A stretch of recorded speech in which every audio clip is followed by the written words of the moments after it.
এক ঘন্টার টানা ভারী বৃষ্টিপাতেই শেরপুরের নালিতাবাড়ি এলাকায় দেখা দিয়েছে আকস্মিক বন্যা পরিস্থিতি।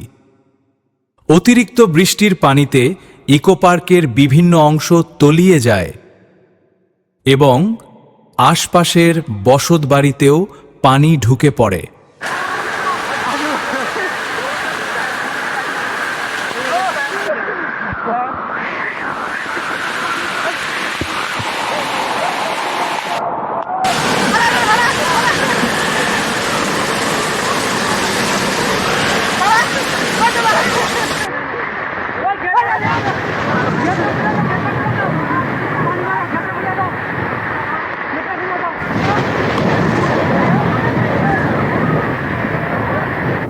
মেন গেটের যে প্রবেশের যে রাস্তাটা তাই 1 ঘন্টার ব্যবধানে বৃষ্টির কারণে দেখেন পানি কি অবস্থা।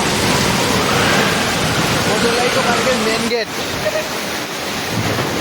1 ঘন্টার ব্যবধানে পার্কের পরিস্থিতি দেখেন।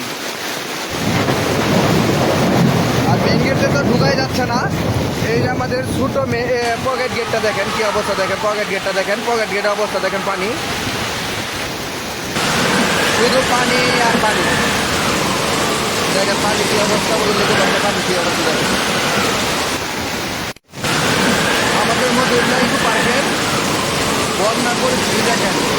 1 ঘন্টা বৃষ্টির কারণে পানির অবস্থা অনেক